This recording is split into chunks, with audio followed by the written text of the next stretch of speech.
All right, welcome to the first episode of the Guile Treatment. I'm Chris Smith, and I'm with. Hey, I'm Robert Snyder. I guess we kind of wanted to do a UFS podcasty type thing to talk about current stuff in format and all that. So, Rob, take it away. Give some people some background on yourself All and right. whatever Yeah, I else. mean, I figure first episode, anyone who's not familiar with us. So my name's Robert. I live in Baltimore, Maryland, part of the illustrious Maryland Play Group of two. Um, so, You guys got I a mean, as third. far as card games go, I mean, I played a little bit of Magic, like everyone else, back when I was in high school. Didn't love it. Um, then I guess I was finishing up right around when the original Versus came out, and we had a local store that was like big into it. Like the owner loved it, was really pushing it. So I got into that around Marble Knights and played that regularly. Went to some like PTQs and stuff up until I guess 2006, 2007, something like that, right around the Legend sets, when I moved to Rochester for school and kind of fell out with that. Along the way, we did actually play during the original run of UFS back with like Penny Arcade, Soul Calibur, and Street Fighter 1. But they were just pumping out sets so fast back then, so we kind of had the choice between playing UFS or keeping on Versus. And Versus was honestly just like more affordable at that point. Yeah. So, and like, I don't know, probably less broken, especially like the early sets, man, there was just insanity. Yeah. So we stuck with that. And a couple years ago, I was in a Versus group actually, and Joe Tonello, who is down in Nashville. I don't think he plays UFS anymore, but he was like a big community outreach guy, I think. Mm-hmm. And I said something about dead card games and mentioned UFS, and he's like, UFS isn't dead, dude. Like, the new set just came out. It's Mega Man. And I was like, I love Mega Man. I need to see more of these cards. So that was what? Rise of the Masters. Oh, So that I was like flipping through those, 3 years ago. and I had like the old Game Boy game, like the Mega Man 3. It was like I think an amalgam of 2 and 3 from the Nintendo. Mm-hmm. So I'm flipping through and just see like Skull Man, Gemini Man, Snake Man, and like these are all like things I remember like playing like as a kid, like on the Game Boy, like on card trips. And like the one that really jumped out at me is funny was Snake Man, and how like everything he wanted was like low attacks. And I was like, oh, that's so funny because you guys little like search snakes, and they just get like more and more annoying. So I talked my one buddy Scott into picking up some of the tins and a few boxes with me, and we sort of started from there and just tried to like catch up on some of the standard at the time. There were still things that were tough to get, but it was easier then than it is now. Mm-hmm. And yeah, we really just sort of built it up from there. We had a couple people that have kind of played and come and gone locally, but he and I have sort of had fun traveling around the country, meeting a bunch of the other UFS players, and really kind of getting into it, doing what we can. We had a pretty good year this year. Went to a lot of tournaments, plays pretty well. So it's pretty good all in all.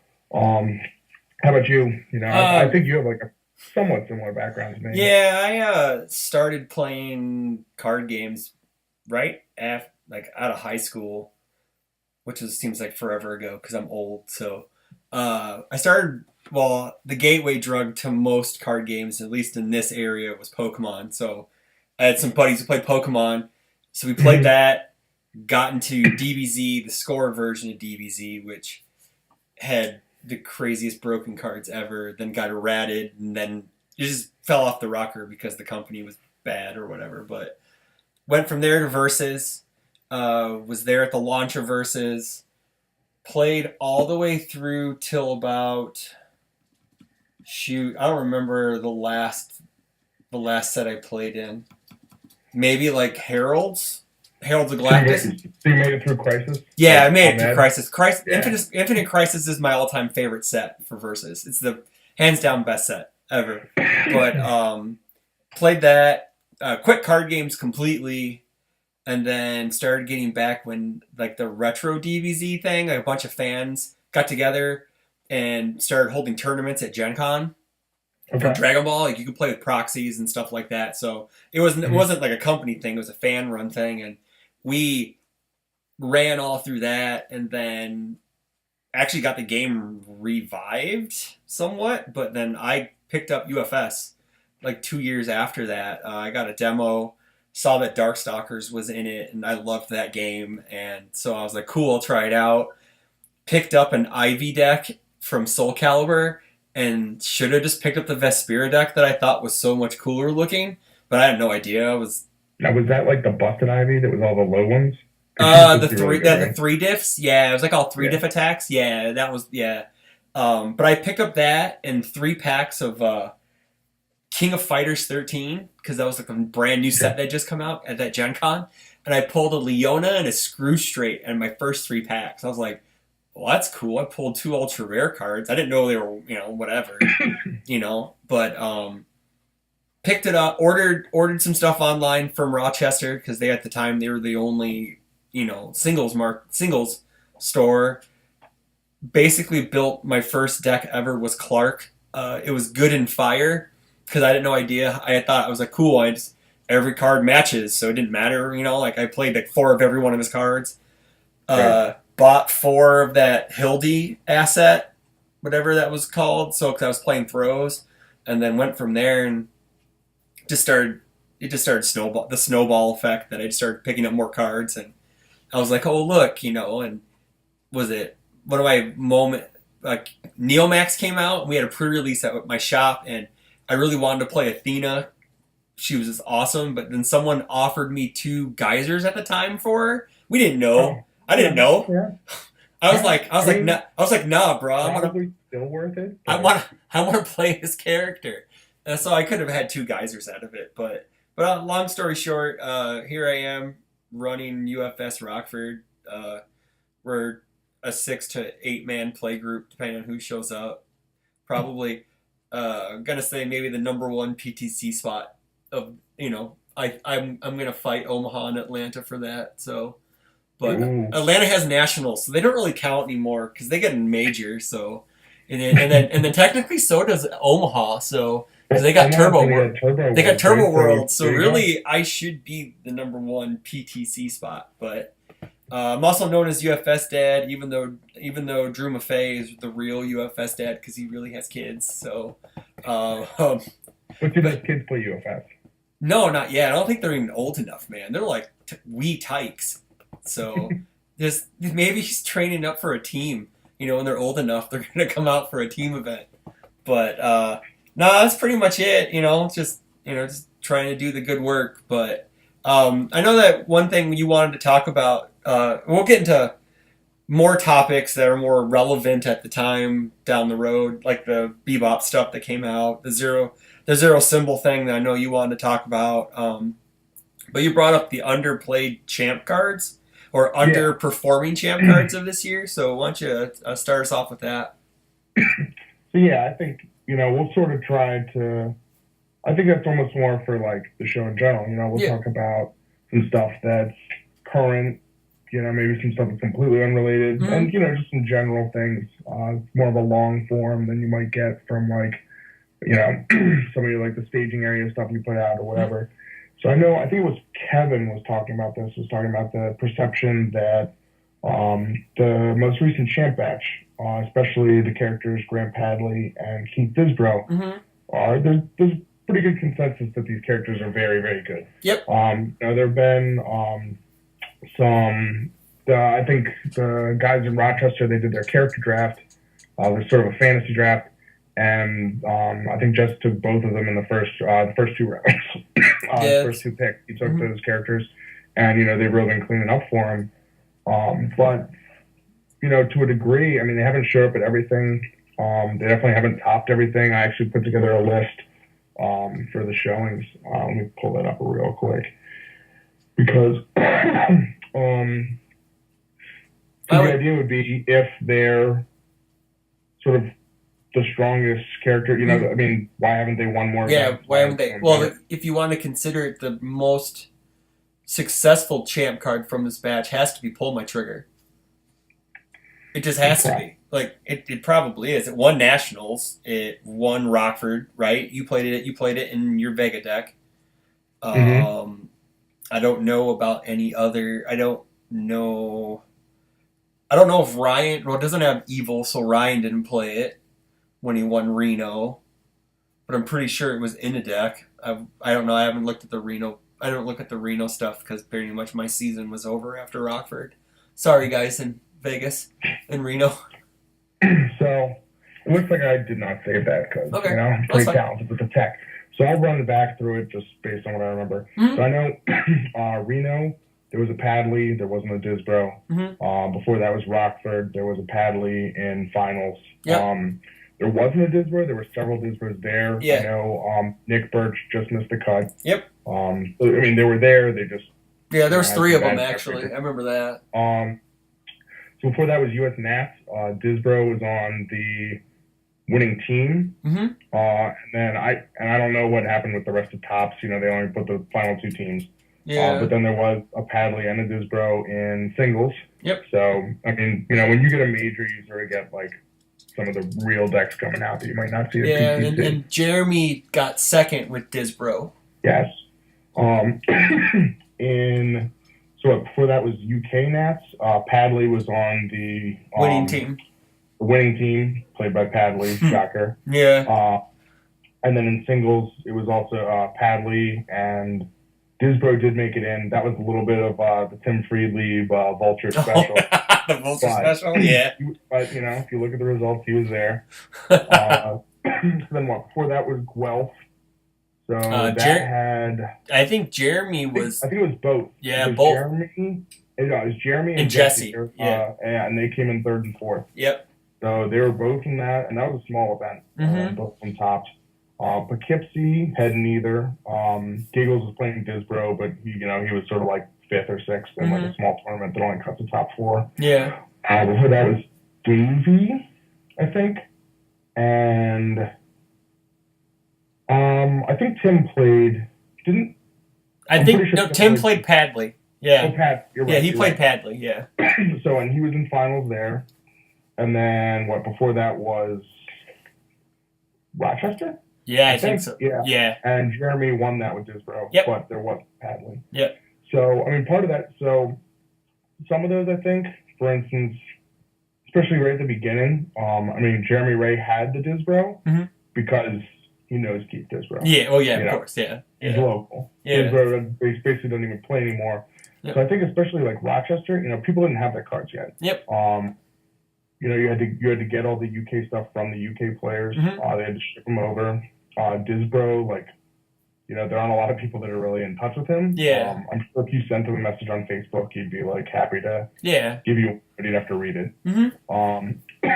So yeah, and but so like especially for those first couple, but I mean they've definitely been at events, and in terms of like winning, in terms of like topping stuff like that, I think a lot of it has to do with diversity. I think that players might not show up with a character they perceive as very strong for 2 reasons. First of all, if they don't love the character, you know, if they just think, well, this character's good, but, you know, I'm going to have more fun playing this. Well, because of diversity, I mean, you want to win, but also there's nothing like worse than going like, I'm going to play this good character, and you're like, oh, I went 5-1, but that guy went 6-0. Yeah, then you get bounced. Not getting tops. Yeah. But I think that the presence of diversity kind of suppresses some of them from showing up with either like players who are either not as good or players that just aren't as confident. You know, if you think you're going to go to an event that Jeremy Ray's going to show up at, and I mean, he's been playing Disbro pretty much since Rochester. Yeah. You know, might have played some other stuff here and there. But you got to think like, okay, if I'm going to an event and Jeremy Ray's going to be there, like there's going to be a Disbro. Yeah, going to be for sure. So do I think I can do better with this than Jeremy Ray? It's like he's been playing with him for months. So you might go, I have this other character that I don't expect, like someone that's on cardboard to be playing. So maybe I'll do that. I mean, Padley, I think it's something. I mean, he seems to be showing up even more, Mhm. but you would almost like. I would expect him to be maybe a little less prevalent just here in the U.S. because it's a UK champ card. Yeah. I think now they're available for redemption and on drive-through, Yep. so anyone can get them. Hmm. But especially those first couple months of exclusivity, I don't know. I don't know how many people, hit up Mike Hardiman to get stuff shipped I over. I was first. I was Yeah, his first customer. I wanted but Padley right out the gate. right. But I'm just saying, like, for people that are like newer, like who Yeah. don't know the champs, and Hmm. they might not be sure. They're like, well, this guy doesn't know. It's like I never met Mike Hardiman. I sent him a message. I said, hey, Mike, I want to give you money. Give me cards. Happy to oblige. Yeah. Uh, so I think part of it, like definitely some of the new players like don't feel bad about like approaching the champ cards or the chance about getting the cards. Like they love that. They want to see people playing them. Yeah. But I guess yeah, like I do. I just do think that diversity, just in general, contributes to having people either just like completely not show up, or even the perception like, oh well, Dinsborough won like a PTC, and like I guess actually, I mean Dinsborough won a PTC. What he's won a team asset. He Yep. came in second in singles. Mhm. I don't think you can say that he's underperformed. I mean, No. No. like that he's a monster. Yeah. Hadley I would say he's has probably topped underperformed, topped, but both singles events that he's been legal for, yeah. and won an asset in the UK. Yeah. So I mean, he's pretty clearly strong. I Hmm. think if you don't see him, winning more like PTCs or topping more PTCs, I think it's more a function of people either not necessarily playing him or also just the fact. I mean, there can only be one in tops. I feel like it's the same type of thing. It's like it was like a running joke that Dimitri was good enough to come in second, but not good enough to win. Yeah. But even if you look back, what Ryu one dot the promo? I mean, what he won one piece, that was a right? 2 dot. Maybe Okay. He won. He won Reno. Yeah, he won. Kevin won Reno with him.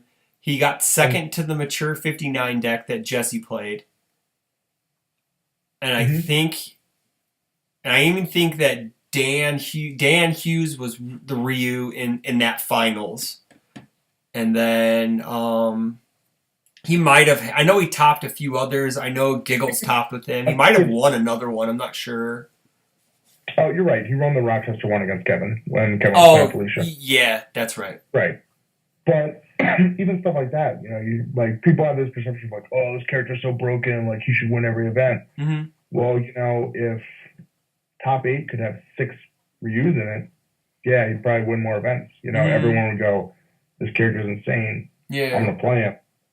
And the bottom line is you can have a great character and if only 2 or 3 show up in an event and only one gets in the top 8, mm-hmm.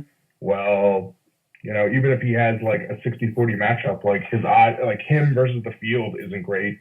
Yeah. Oh, I mean, even Psyche.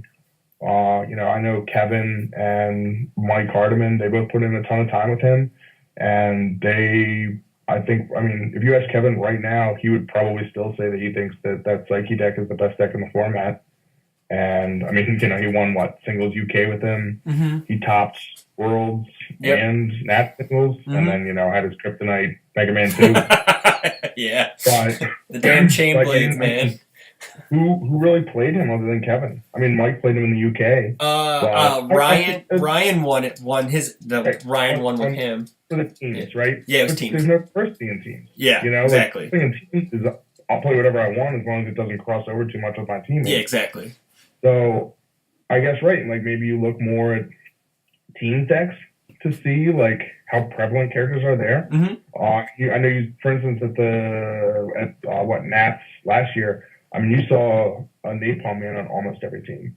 That was kind of similar to my first Worlds, where almost every team had either Iori2, Vespira, K1 Dot, or Jack Lamborn. Any of those 3, any of those 4 in the combination, depending on how your team's set up. Right. That's basically it, you know.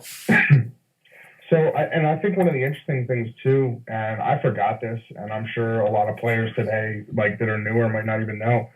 When the game first started, diversity wasn't part of the rules.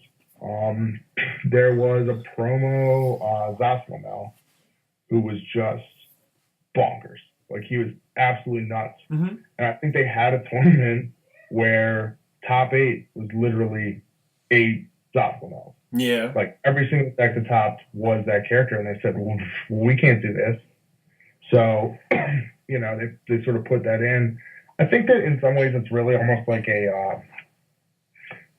it's tough. I think it's a little bit of like, it can be a band, like on a bad format, it's sort of a band-aid. It kind of really disguises some of the more broken characters because you can just point to tournament results and just be like, well, these characters aren't winning all the time, One of them makes it, he just makes top 4, makes top 2, maybe wins one here and there, but whatever. And meanwhile, like, that deck is amazing.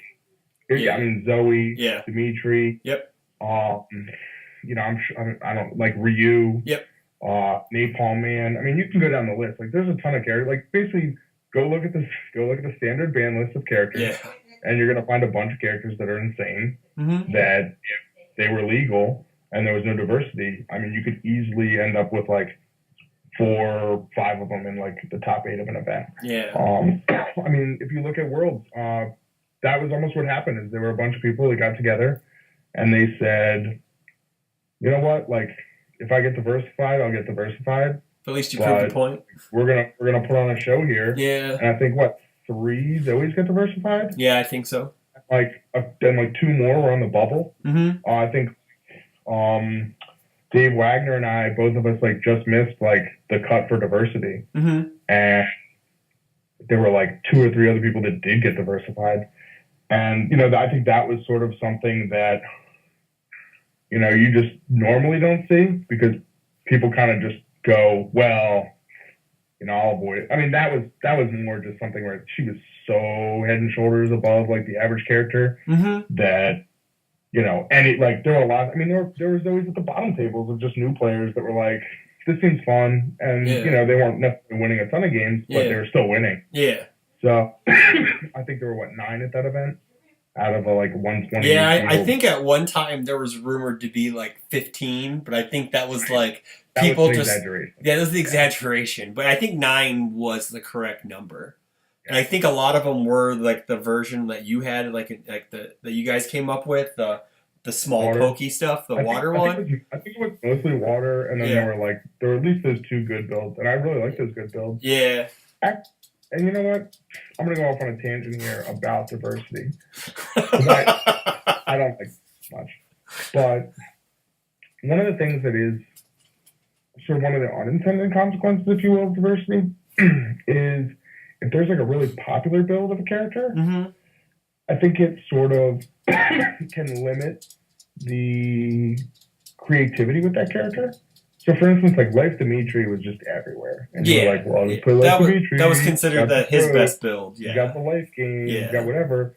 Well, Dimitri could do awesome stuff on Earth. Oh, the Spiders of Southtown. I mean, Zoe could do cool stuff on on air. There were all kinds of like interesting things that never really got explored. Now Zoe's not an example because she was broken and she needed to go. Yeah, but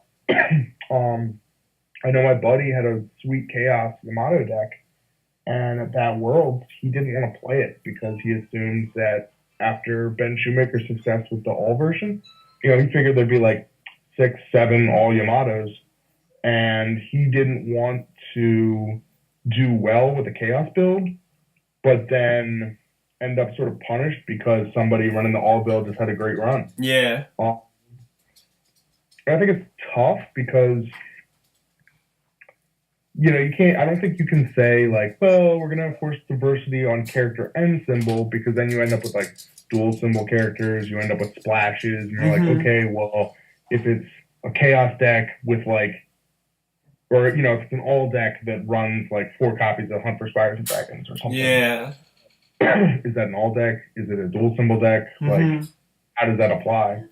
But, I mean, so you could look at all Yamato Man that was like the wheel and steel, Yep. and then you could look at the Chaos thing, and like there might be a card or two that are in common, but like those were vastly different decks. Yes, they And were. you'll see that I mean, those four decks that were like the four top Zoes, they were all very different. I mean, they all ran Gravity Hold because Yeah. that card was Well, sort of a staple. yeah. But I mean, Church's deck that was water. It was running like Spear. It was Yep. running like some more high risk stuff. Yep. Keenan was on good, but it was kind of rushed down. He had like the He, lightning judgment. I got lightning judgment by him. It was insane. It was so cool. Yeah, I think he like turned one like a Turbo Man where he went like something. I think it was like Gravity Hold, Mega Ball, Lightning Judgment, Pickup, like something Lightning Judgment, or maybe just the raw Lightning Judgment, and did like 20 some damage, like 26 to this guy on like turn one. It was unbelievable. That sounds fun. Then you had Martin McMahon. He was Yep. also playing good, but he was kind of more like a different kind of like control-y mid-range, where he was running what's it called, the egg drop, Yeah. kind of like get rid of like momentum for people. He's still running the multiple, the Cowboy Battery, what's the Blizzard Sword, stuff like that. But none of the other decks are running that card. Yeah. And then Thomas Gordon, I mean, he was running kind of what I was like, the safety threes, lots of little pokes, improved design. I mean, there's definitely an argument to be made that all those decks are different. But Church had the best record with the best tiebreakers. If he gets in, those three guys don't. Yeah. And I mean, that's just like the recent example. But I think that's a little disappointing sometimes. I would love to see them sort of like do away with diversity a bit, see where it happens. I don't know if it would. I mean, I think right now, the format's pretty open. I think that a lot of these decks that you're seeing played, like, would get played anyway. Yeah. I don't think that you would end up in, like, I don't think right now you would really end up in like a format where it's all one character. You'd have a top 8 that was like 2 or 3 characters. Yeah. But even then, I mean, if you look at even just fighting game tournaments, I think so. Evo this year, actually, I don't know what Evo was this year, but I know the Capcom Cup. It was interesting because top 8 was literally all different characters for Street Fighter V. There wasn't a single duplicate. But then if you look at Evo from last year, the one that like the first one that was on ESPN, yeah, I think there were 3 or 4 Nash players. Oh god, yeah. And it almost you're like, another Nash player, yeah. So that happens with anything. And the thing is if that's the kind of tournament results you're getting, that's great feedback. It just goes like, well, either these characters are too good, or the toolkits for like these other symbols or whatever like aren't good enough. It kind of gives you some creative feedback in terms of design, in terms of balancing. I don't think that's a bad thing. I think it also can help a little bit, even for like other players, for sort of like rogue players. It helps to like establish a real meta. Yeah. I mean, you played Versus, you know that there were plenty of tournaments where 50% of the field was playing Curse Sentinel. Yeah. Because it was the most efficient sort of beatdown deck. Brainless, throw down your character, do whatever. And it kind of gave you a sounding board for like the other half of the field. They basically said, if I don't have like a 60-40 matchup against Sentinel, like what am I doing? Yeah. So, I mean, I know. for instance, let me just. I know. I wanted to touch base with the diversity thing. I know that Sean ran a 2K where they did double diversity, where they are allowed. Did that happen out in Vegas with the 2K, where they allowed 2 of each character in? I don't think that really happened. I thought it was going to be no diversity. Yeah. And I think that they felt that actually, well, that was sort of tough. I think that they felt that actually depressed attendance a bit. Yeah. Because I think, I don't remember exactly when it was. I think it was sort of something where there might, like, I think, that might have been when Dimitri was illegal. They might have really been worried that it was just going to go onto the same grindy stuff. But that was also, like a week or 2 after Worlds, I think. Or maybe the Vegas PTC. I don't know. It came right after, like, another event. I want to say that. I think it did. Because that was Chris Pratt, he played Raptor, and then he beat Miles playing Terry. Yeah. Right. And so that's the thing is, I don't even know if they had, I think they might have not had diversity, and then it didn't even matter. Yeah. But sorry, that was when they still had, like Felicia and stuff. So it's Yeah, like, oh man, there's gonna be like like six 15 Felicia Felicias. Yeah, and like 15 Dimitri decks, and then neither of them even like Tough. made the final. Made it to finals, so it didn't even matter. Yeah, I think that But was after Worlds because yeah, that was definitely after the Worlds that that Garrett beat Corey. I think okay. yeah, for sure. That was definitely after that. Maybe in the summer or the fall. It was in the fall after that. I think before nationals, I believe. But I don't know. I mean, that would be. I guess part of it too is I think a lot of the players even now. I think there's a lot of resistance in this game to net decking as well. Mm-hmm. You'll get a ton of players that just won't play some deck because they saw it did well. Yeah. Um, you know, whether out of like pride or even if it's like almost like a detriment to them. So, I mean, maybe they don't have the cards. Who knows? I mean, Yeah. there's tons of people that would love to go net deck like Felicia, but they don't have like all the Max Ultra Rares. Yeah. But I don't know. I guess in my sort of like fantasy, I would love to see just like a year with no diversity and kind of see what happened. So that's sort of my little like. I mean, what do you think? Do you think that it's good, bad? uh, I know. I'm kind I of mean, I know I've it's I not don't, super I've like it. I've kind of impartial because I've never topped, so I've never been diversified either, so it doesn't matter. But I've seen Well, people. I know people who have been diversified, and I know going into Rockford, I was considering playing Vega, but then I asked Andrew Alexa if he was coming, and he goes, "Yeah, I'm coming, and I'm probably going to play Vega." And I'm like, "Well, I'm not going to be able to beat Vega himself. I know I'm not a better player than he is." So I was like, "Well, I think I'm just going to go with a rogue deck and just play Garrett Brett 4."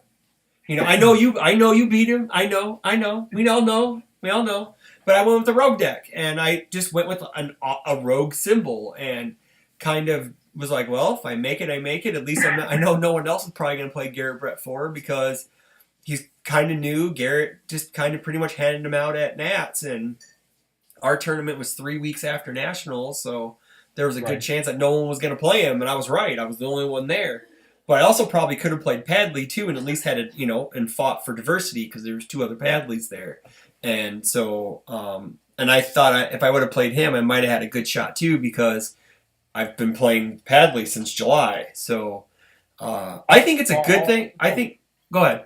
Oh, go ahead. So, I guess like you said, obviously you said you've never been diversified or whatever. Now, have you ever had like a diversity fight at like not Nats? Because I mean, I guess like Yeah. at Nats, like if you're playing a good character, you expect to Yeah. have some or two Yeah. other people that are playing it. But have you ever like been in a PTC where you actually had a diversity fight? Well, let me think. No. Oh, Cutman. Morgan. I played random characters, so Well, that's why you haven't topped. that's probably But, I know exactly. Well, I see. I played Robert at Omaha, my second Omaha. mm-hmm. Uh, I had a diversity fight at that Omaha. yeah, you did the ringman. It was like yeah. I don't think I've ever had a diversity fight. I have. I don't even think in the MCS I've had a diversity fight. Nor I don't think I've ever had a diversity fight. Period. Well, other than nationals because that's a given. So I can say from that Omaha thing. So I showed up. I mean, yeah. that I had the worst trip. Mm-hmm. Missed the flight, the car. Yep. Like trip that should have taken like 10 hours ended up taking like 22. Mm-hmm. Awful. So we show up. I'd won a tournament like just before with Gutsman, which I'm sort of like saying, "Ooh, the Gutsman guy." Yeah, you are the Gutsman guy. So I came to this, and Shane Duckworth, everyone knows Shane. He sort of had this fuss like, "Oh, well, you won a tournament with him, so that's the best you can do. Like, you got to try something else." And I mean, to a degree, that's true. It's definitely like playing other stuff, playing other symbols will help you get to be a better player. Mm-hmm. But there's also, I mean, you can kind of have your pet deck, and that helps you as well. Like, it helps you sort of adapt to the meta, new matchups. So nothing's wrong. Play whatever you want. But I was sort of in this mentality, like, hey, I just won. I'll play something different. So I go like halfway across the country. end up playing this like Ringman deck that I saw Tim Keith playing. That was pretty cool. It's like self-destruct Ringman, but like I wasn't married to it or anything. You know, it wasn't like this cool deck that I'd come up with. It was just like a cool deck that I'd seen, and I was like, oh, I'll give this a spin. Yeah. So I shot that, play like the first round, get matched up against the guy I traveled with, and I won. I'm just like walking around the room, and it turns out that Sean Canada's there, and he's playing Ringman too. And I'm just like, oh my gosh, like I have Gutsman in my bag. Yeah. No one him. I could have just played Gutsman again, not had to worry about diversity at all. Yeah. And I could just like have a relaxing day, and if I win, I win. If I lose, I lose. Mm-hmm. So and then like round 2, I play against Goro, Tyler Clark. Tyler, yeah. I end up like losing. Sean wins, so he's 2-0. I'm 1-1. And already I'm just like, I mean, my day might be over. Yeah. You know, it's like I came halfway across the country. Yep. I'm playing a deck that is cool, but not like amazing. And that's the worst part. It's like it's not even like I was playing like Dimitri, Felicia, like some just like top tier character. I'm playing like maybe high B. Yeah. He's better now. He's got bloody baptism. Oh yeah, he's not bloody baptism. Yeah. But at the time, it was just like it was HRK, right? I mean, yeah, you know, like not over yet HRK. Like that's pretty awesome. Yeah. Like all right, but there was some other pretty good stuff at the time. Mm-hmm. I mean, Access Athena was running around. Yeah. So that was just rough, and then I think for the most of the rest of the day, you know, I was just kind of like around behind for a whole thing. So effectively, my whole tournament ended in the second round. That sucks. I mean, I wasn't going to top anyway. Like, you know, I lost later on. But it's just kind of a bad feeling. You know, It's sort of like you lose a match and then you kind of just feel like you're torn. You know, it's not like, oh, if I win, I'm in. It's like, well, if I win and this guy loses and then I have better tiebreakers. Yeah. And it's just, it's kind of rough. I don't know. Like, I don't recommend it. Yeah, no, it can. I've seen what it does to some people. Some people just hate it, and I know that at Worlds, Corey and Garrison were in. This is 2 years ago.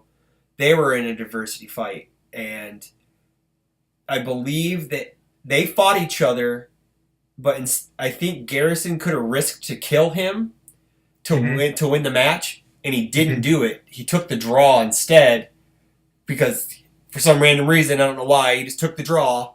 And Corey ended up diversifying him off tiebreakers. Some random stuff like that. And Garrison was running the Spiders of Southtown deck. He was playing Earth Dimitri, and he was running an Earth Life attack lineup. But gosh, Garrison, we could have had a totally different Dimitri showing up at every event for the rest of our lives if you had just gone in. Yep. Exactly. Yeah. But yeah, like I know a lot of people are doing that now with a bunch of different characters, the Spiders of Southtown stuff, because that's a neat piece of tech no one had never debuted it until to Worlds, I believe. That Worlds was the first time it was ever shown. So and sometimes diversity can breed creativity in a way because you find a loophole like that gives you an edge over the life. Like, take that, for example. It gives you an edge over the life build because you also had Ladies Man that cracked that face down, and you just kept looping it. And the one issue with Life Dimitri was the only time you ever drew cards is when you went block Templar or during your draw step. But you had Ladies Man to keep cycling those face downs and to keep drawing cards. So that was something that was really neat that Garrison had. I call him our mad scientist, so because he comes up with just crazy crackpot theories. So he may be like the dude from Rick and Morty. So Garrison is the mad scientist. Where's Rick?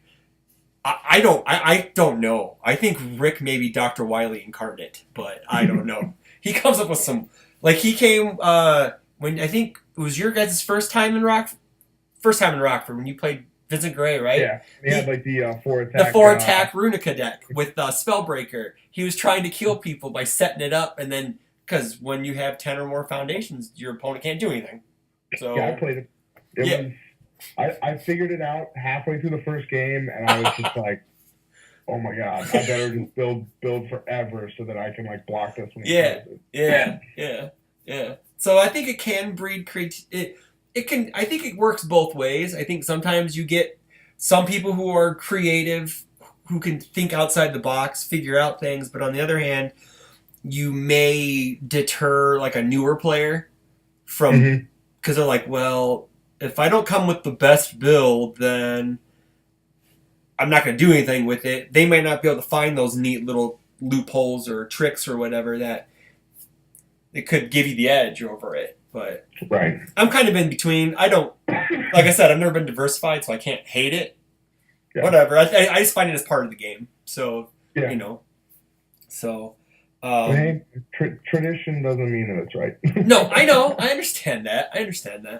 But, but yeah, I think it's a good point. I don't know if you want to how long we want to go with these shows. So I think we're just kind of I think we're like at a half an hour, maybe 45 minutes. I don't know. Okay. So I don't know. I We mean, could we could like, stop it and then start another one. So I'm not sure. If you want to keep going. I kind of don't want to go over an hour because and then people kind of get bored and because normally it seems like an hour is a good time for a podcast. right. That's not the staging area, which can be like in 10, 15-minute blurbs of us Okay. just yelling our heads off. So, is there anything else you want to add? Oh, I do want to say my champ cards that are underperformed, not because not like they haven't won anything, but like Phil Birch to Kevin Broberg. It's kind of sad that these characters.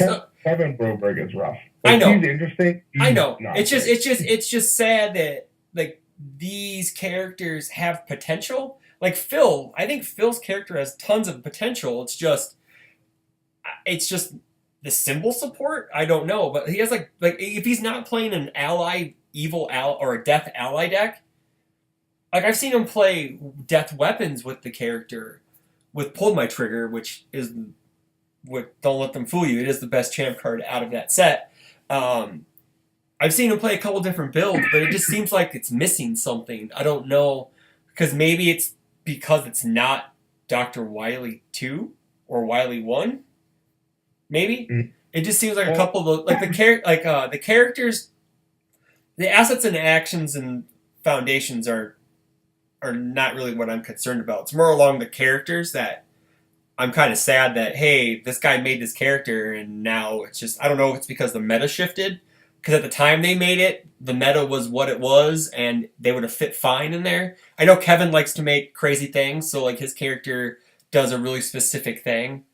mhm. So, but it just kind of stinks that these other champ cards aren't seen as much play because Padley and Disbro are just like head and shoulders above them.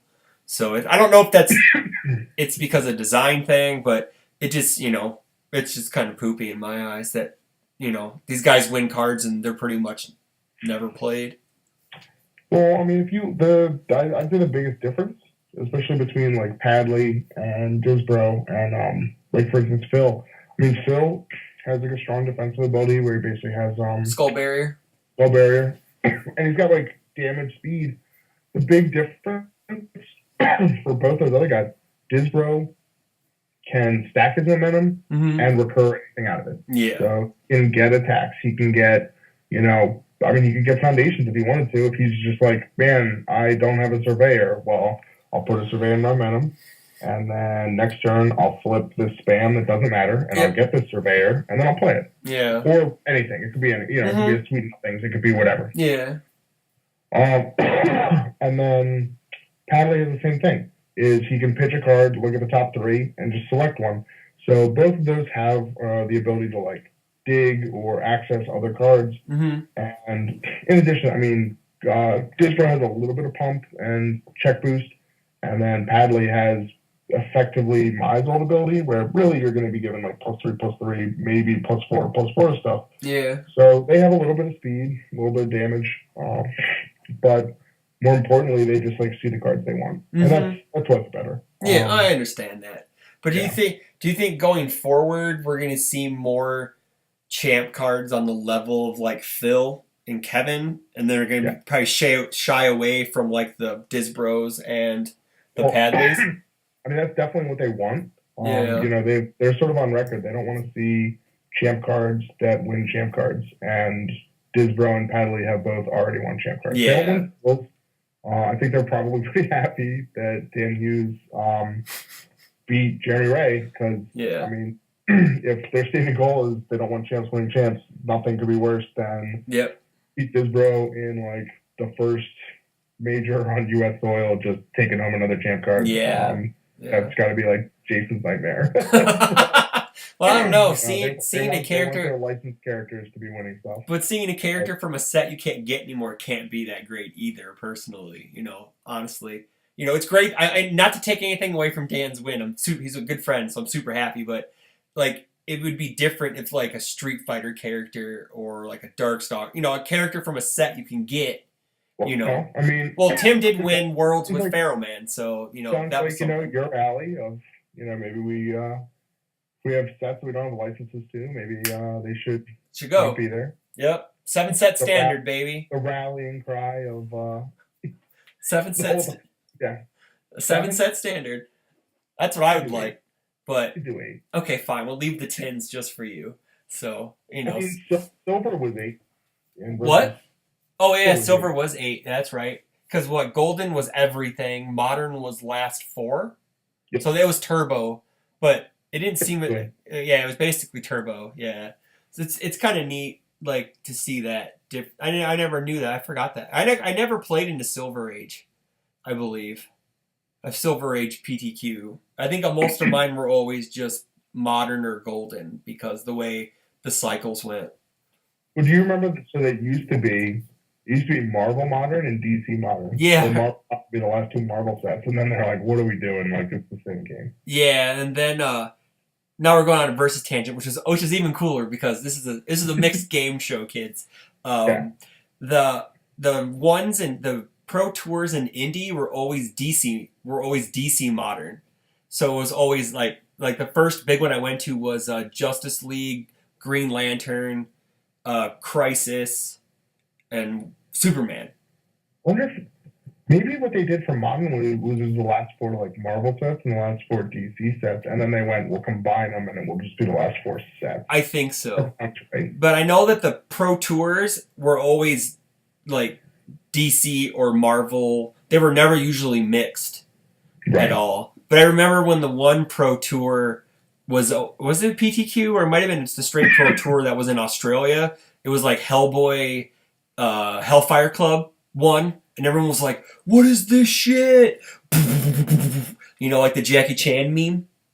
It was just like no one like it was just insane stuff that happened because it was just like no one like teched for hitting characters because everyone was like, why would you like the best hitting character I believe before that stuff came out was like Black Panther, the Avengers character, and he was just like I would say Luke Cage, but well, whatever. I'm coming from back then. Was Luke Cage later than that? Or what? Marvel Knights. Was he Marvel Knights? Oh man, Marvel Knights set was crap. But might have been your favorite, buddy. But that set was horrible. My favorite team out of that set was the Crime Lords. Is that what it was? Mm-hmm. And they were bad. They were awful. Yeah. So it actually kind of works with my entire. The only time I've ever played like a spike type deck in a game was DBZ. Everything else has just been bad characters. So kind of fits my UFS MO, I guess. So that's why I'm enlisting your help this year. You're in Scott's help. It's time for me to get on the Thomas Gordon Hollywood train. So yeah. I mean, it's a proven system. It is for only $17.99 for 6 easy installments. Low payment. Yeah. We'll sign you up on a monthly plan. That works. Well, I don't know. You guys do get to stay at my house, and I don't charge you, so I guess that's kind of a fair trade. No, we'll knock a little bit off. Oh, thanks, man. I appreciate that. But do you have anything? Do you want to talk about anything else, or you want to end the episode? Got anything else you want to talk about? We can probably trim this one up, and okay. Unless is there anything short you want to talk about, or not really. I don't. I know that I do want to talk about the. I really want to get. Actually, I don't like. I'm just gonna leave this whole episode just to see how it goes, but I do want to get maybe a couple other people on and talk about the Faye Hammer incident of 2017. everything. Jesus, everything. Like, I really wanted to do the whole. I really wish I was off on the Fayhammer incident so I could go. Breaking news. We're going to Atlanta, and I cut to Dave, and Dave goes, "What the fuck is this shit?" And then it just ends.